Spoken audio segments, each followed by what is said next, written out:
So let us take the last question of this chapter. Smita Limited issued 1,000 6% debentures of rupees 100 each on 1st October 2012. Interest is payable 6 monthly, that is on 31st March and 30th September. Interest जो है वो दो तरीके से पे किया जाता है, एक 31st मार्च को और एक 30th सितंबर को. ठीक है. Then next is given the company is allowed to purchase its own debenture which may be kept, cancelled and reissued by the company. The company made the following purchases. क्या transactions की company ने? Company ने 31st अगस्त को 100 debentures खरीदे, जो कि एक debenture 98 का खरीदा एक्स इंटरेस्ट. ठीक है. और 31 दिसंबर को 2014 और यहां है 13. 2014 को उन्होंने 50 डिवेंचर्स खरीदे at the rate of 97 which is cum interest. ठीक है. The debentures purchased on 31 August 2013, ये वाले debentures were cancelled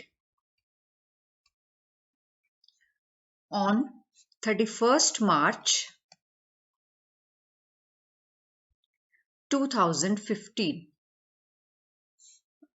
required amount was transferred to DRR. DRR में रिक्वायर्ड अमाउंट ट्रांसफर कर दी गई. Give journal entries to record the transactions and show the debentures in the balance sheet. अब देखिए, सबसे पहले उन्होंने बोला है कि डिबेंचर्स इश्यू किए गए, तो डिबेंचर्स इश्यू करने की एंट्री भी करनी पड़ेगी आपको. तो we will start with 1 October 2012. Debentures issue किए गए. Bank account debit to debenture application and allotment account. 1 lakh के डिबेंचर्स इश्यू किए थे. Then debenture application and allotment account debit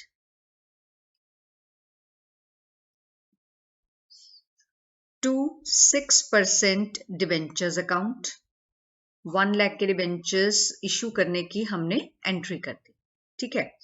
अब 1 अक्टूबर के बाद ये सारा क्वेश्चन आपने बहुत ध्यान से सारी डेट्स को ध्यान में रखते हुए करना है. 1 अक्टूबर 2012 को जब आपने इशू किए, उसके बाद कौन सी ड्यू डेट आ जाएगी आपकी? अक्टूबर के बाद नवंबर, दिसंबर, जनवरी, फरवरी एंड मार्च. तो पहले आ जाएगी मार्च. तो हम यहां लिखते हैं 31 मार्च 2013. इंटरेस्ट ड्यू हो जाएगा.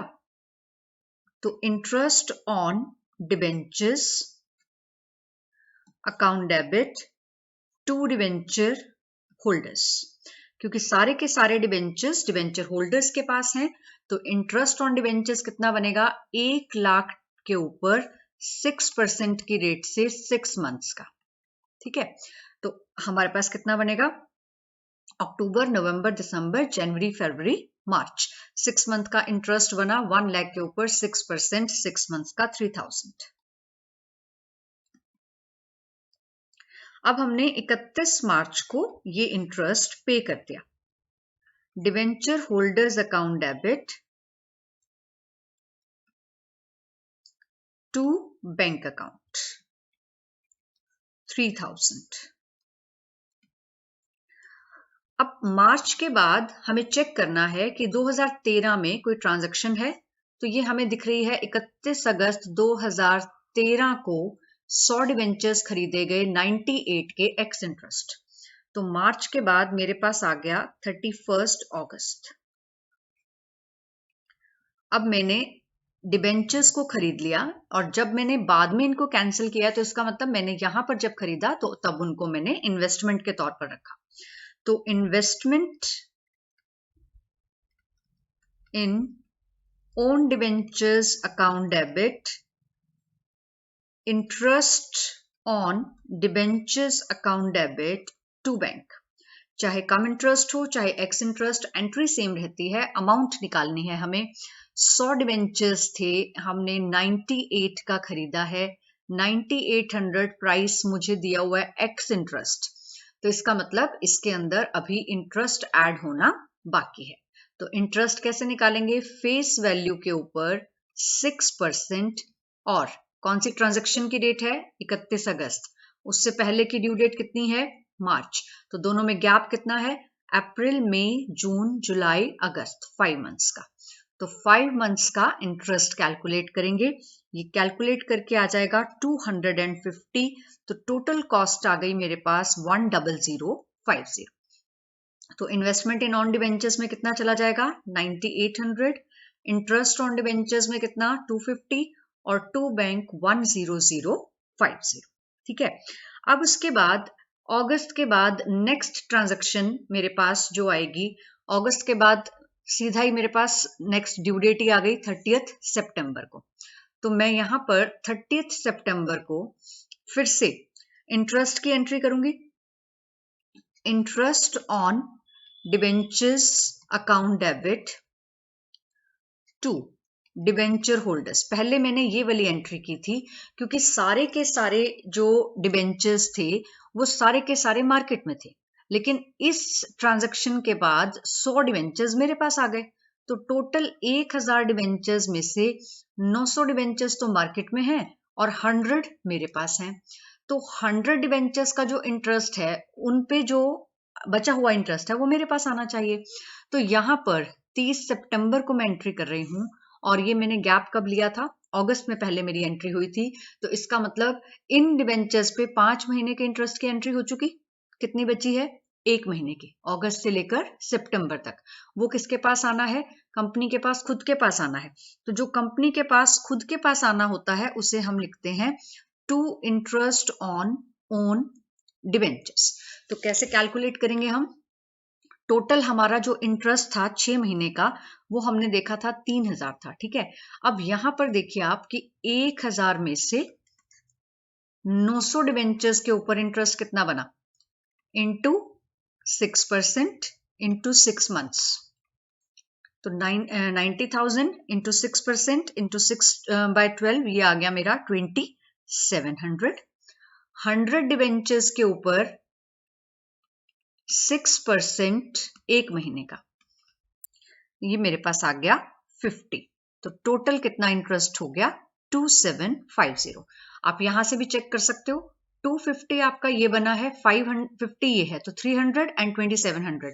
टोटल इंटरेस्ट 6 महीने का कितना बनना चाहिए था? 3000, तो वो 3000 ये है। तो interest on debentures account debit 2750। Debenture holders में कौन सा गया?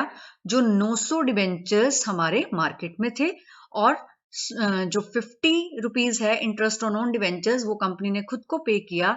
100 डिवेंचर्स जो कंपनी ने खरीद के एज इन्वेस्टमेंट रख लिए थे, उनके ऊपर 1 महीने का। ठीक है। अब 30 सितंबर के बाद यही वाले जो डिवेंचर होल्डर्स हैं, इन्हीं को हम पेमेंट कर देंगे।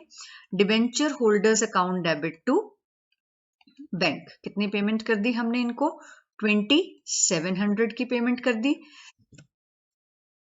अब ये पेमेंट करने के बाद, डिवेंचर होल्डर्स को जो पेमेंट करने के बाद 30 सितंबर के बाद नेक्स्ट ट्रांजैक्शन कौन सी आ जाएगी? हमारी 31 मार्च की। 31 मार्च को हम ट्रांजैक्शन करेंगे।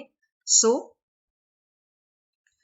31 मार्च 2014 आ गया, क्योंकि हमने जो नेक्स्ट परचेज किया है, जो कम इंटरेस्ट परचेज किया है, वो हमने किया है दिसंबर में। और तो इसका मतलब 31 मार्च को अब हमें सिर्फ इंटरेस्ट की एंट्री करनी है। तो interest on debentures account debit, हमने जो लास्ट एंट्री की थी वो की थी 30 सितंबर को। अब जब हम एंट्री कर रहे हैं तो हम कब कर रहे हैं? 31 मार्च। तो इसका मतलब पूरे 6 महीने का गैप है और 6 महीने में कोई ट्रांजैक्शन नहीं हुई है। तो हमें सिर्फ और सिर्फ इंटरेस्ट से रिलेटेड एंट्री करनी है 6 मंथ की, सिंपल। तो इंटरेस्ट ऑन डिबेंचर हमने पहले ही कैलकुलेट किया था कि 6 महीने का बनता है 3000। टू डिबेंचर होल्डर्स, जो 900 डिबेंचर्स के ऊपर इंटरेस्ट था 2700, और to interest on own debentures, अब यहाँ पर सीरा पूरा का पूरा 300 आएगा। पहले कितना आया था 50, क्योंकि हमें 1 मंथ का लेना था। अब कितना गैप है 6 मंथ का, तो हम सीधा कितना लेंगे 300। अब इस एंट्री को करने के बाद हमने डिबेंचर होल्डर्स को पेमेंट करनी है इंटरेस्ट की। Debenture holders account debit to bank, कितना आ गया हमारे पास 2700। ठीक है। अब 31 मार्च को आप सारा का सारा जो इंटरेस्ट है वो किस में ट्रांसफर करते हो, स्टेटमेंट ऑफ P&L में। तो आपने साल का 6000 इंटरेस्ट दिया है, वो आपने स्टेटमेंट ऑफ P&L में ट्रांसफर करना है। Statement of P&L account debit to interest on debentures, कितना दिया हमने 6000। ठीक है। और आपने जो अपने आप को इंटरेस्ट दिया है वो भी स्टेटमेंट ऑफ P&L में ट्रांसफर करना है। तो interest on own debentures account debit to statement of profit and loss account. तो 50 रुपए पहले खुद को दिए थे, 300 अब दिए हैं, तो टोटल कितने दिए आपने 350। अब 31 मार्च 2014 की एंट्रीज होने के बाद नेक्स्ट हमारे पास ड्यू डेट आती है 30 सितंबर, और उसके बीच में फिर से कोई ट्रांजैक्शन नहीं है। तो 30 सितंबर 2014 को हमारी ये एंट्रीज रिपीट हो जाएंगी। ठीक है, तो हम एंट्रीज रिपीट कर देंगे। Interest on debentures account debit 3000, to debenture holders 2700 and two interest on own debentures that is 300। ठीक है। और फिर 30 सितंबर को ही एंट्री हो जाएगी हमारी debenture holders account debit to bank. हम डिबेंचर होल्डर्स को पे कर देंगे 2700। ठीक है। अब 30 सितंबर को ये एंट्री करने के बाद नेक्स्ट हमारी जो एंट्री आती है वो आती है 31 दिसंबर की। वापस जाते हैं क्वेश्चन पे। 31 दिसंबर को जो हमारी ट्रांजैक्शन थी वो क्या थी, 31 दिसंबर को हमने 50 डिवेंचर खरीद लिए थे 97 के कम इंटरेस्ट। तो 50 डिवेंचर्स आपने खरीदे हैं 97 के कम इंटरेस्ट। एंट्री हो जाएगी investment in own debentures account debit interest on debentures account debit to bank account. अब हमें इसकी वैल्यू निकालनी है। वैल्यू कैसे निकालेंगे, 50 डिवेंचर्स थे हमारे जो हमने कितने में खरीदे हैं 97 के, और ये है कम इंटरेस्ट। तो 50 इंटू 97, तो कितना आ गया ये हमारे पास 4850। ये वैल्यू कम इंटरेस्ट है, इसका मतलब इसमें इंटरेस्ट ऑलरेडी एडेड है, हमें सिर्फ अलग करके दिखाना है कि इंटरेस्ट कितना है।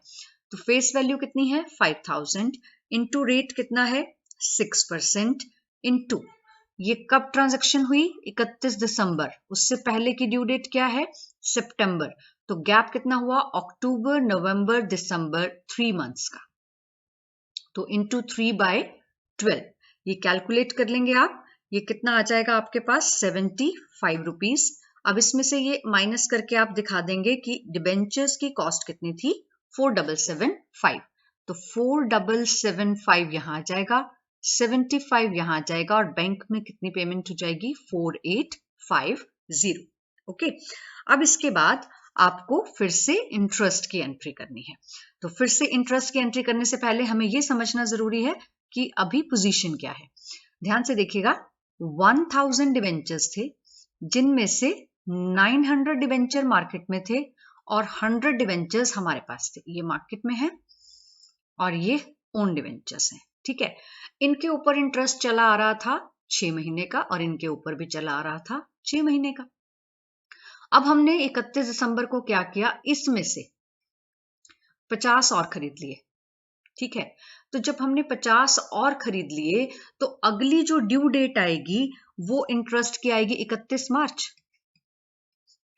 तो 31 मार्च को जब हम इंटरेस्ट देंगे तो इस 90 में से ये 50 माइनस कर दो, बचे कितने 850। इन 850 का तो कोई प्रॉब्लम ही नहीं है, तो मार्केट में है, इनका 6 महीने का चलता रहेगा। ये 100 भी हमारे पास पहले से हैं, इनका भी 6 महीने का चलता रहेगा। लेकिन ये 50 जो हमने दिसंबर में खरीदे हैं, दिसंबर से लेके इनका तो सिर्फ 31 मार्च तक का देना है, तो ये कितने महीने का दिया जाएगा? 3 मंथ्स का। आई रिपीट, 1000 डिबेंचर्स थे, 1000 में से 900 डिबेंचर होल्डर्स के पास थे, 100 कंपनी ने खरीद लिए थे। 900 में से कंपनी ने 50 फिर से खरीद लिए दिसंबर में। अब जब दिसंबर में ये खरीद लिए तो 31 मार्च को जब इंटरेस्ट पेमेंट की बात आएगी तब क्या पोजीशन होगी कि 900 में से 50 खरीदने के बाद 850 के ऊपर तो 6 मंथ का चलता रहेगा। देन ये वाले जो 100 ऑन डिवेंचर्स हैं इन पे भी 6 मंथ का चल रहा था, वही चलता रहेगा। जो 50 डिवेंचर्स हैं उनके ऊपर, क्योंकि वो दिसंबर में खरीदे हैं, तो कितने महीने का इंटरेस्ट लगेगा? 3 मंथ्स का इंटरेस्ट लगेगा। तो कैसे कैसे कैलकुलेट करेंगे आप? Let's see. आपके 850 डिवेंचर्स जो होल्डर्स के पास हैं उनके ऊपर 6% 6 मंथ का निकलेगा, ठीक है। देन 100 डिवेंचर्स के ऊपर 6% 6 मंथ्स का निकलेगा, ठीक है। और 50 डिवेंचर्स के ऊपर 6% 3 मंथ्स का निकलेगा, दैट इज 75। तो एंट्री क्या हो जाएगी? Interest on debentures account debit to debenture holders and to interest on own debentures. तो टोटल इंटरेस्ट आ जाएगा आपका 2925, ये आ जाएगा 2550 और ये आ जाएगा 375। डिबेंचर होल्डर्स वाला पे हो जाएगा डिबेंचर होल्डर्स को टू बैंक अकाउंट 2550, और उसके बाद जो आपका ये वाली एंट्री हम कर रहे हैं, ये हम कर रहे हैं 31 मार्च को। 31 मार्च को ही हमने ये ट्रांजैक्शन की है। उसके बाद उन्होंने हमें एक ट्रांजैक्शन और दे रखी है, और वो ट्रांजैक्शन क्या है कि 31 मार्च को, क्वेश्चन में देखते हैं हम कि 31 मार्च को 2015 को हमने कैंसिल कर दिए कौन से डिवेंचर्स? जो हमने 31 अगस्त 2013 को खरीदे थे, यानी कि 2015 में हमने कैंसिल कर दिए कौन से डिवेंचर्स? जो डिवेंचर्स हमने 2013 में खरीदे थे, 100 डिवेंचर्स 98 वाले। तो 100 डिवेंचर्स जो 98 वाले खरीदे थे उनकी एंट्री हमने ये देखो ये कर रखी है। अब ये डिवेंचर आपने कैंसिल करने हैं कब? 31 मार्च को, ठीक है। और उन्होंने हमें ये भी बताया कि हमने रिक्वायर्ड अमाउंट जो है वो डीआरआर में ट्रांसफर कर दी। तो हमने रिक्वायर्ड अमाउंट, हमारे टोटल डिवेंचर्स कितने के थे? 1 लाख के। 1 लाख के टोटल डिवेंचर्स थे, और हमने उसमें से कैंसिल कितने किए हैं? 100 ओन डिवेंचर्स हमने परचेज करे थे जो वो कैंसिल किए हैं। तो टोटल डिवेंचर्स तो हमारे 1 लाख के थे। 1 लाख का 25% कितना हो गया? 25,000। तो डीआरआर की एंट्री करके दिखा दीजिए। Surplus account debit to debenture redemption reserve account 25,000। By the rule आपको पता है कि 25% डीआरआर में ट्रांसफर होगा unless until it is from profits. और अब हम 31 मार्च को क्या कर रहे हैं? डिवेंचर्स को कैंसिल कर रहे हैं। अभी मैंने आपको वो डिवेंचर्स की एंट्री दिखाई थी, उसको हमें कैंसिल करने के लिए क्या एंट्री करनी पड़ेगी? 6% डिवेंचर्स अकाउंट डेबिट 10,000 के डिवेंचर्स थे, और ओन डिवेंचर्स उसके अगेंस्ट कितने के थे? इन्वेस्टमेंट इन ओन डिवेंचर्स थी हमारी 9800 की। तो प्रॉफिट हो जाएगा to profit on redemption that is 200। और फिर ये जो प्रॉफिट ऑन रिडम्पशन है ये हमारा किस में ट्रांसफर हो जाता है? कैपिटल रिजर्व में, दैट इज 200, ठीक है। साल के एंड में आप इंटरेस्ट की अमाउंट को किस में ट्रांसफर कर देते हो? स्टेटमेंट ऑफ P&L में, and that you will do कि जो ओन डिवेंचर्स वाला इंटरेस्ट है वो भी आप P&L में ट्रांसफर कर देंगे, जैसे लास्ट ईयर में करके दिखाया। और इस जो सारा हमने पे किया वो भी स्टेटमेंट ऑफ P&L के डेबिट में ट्रांसफर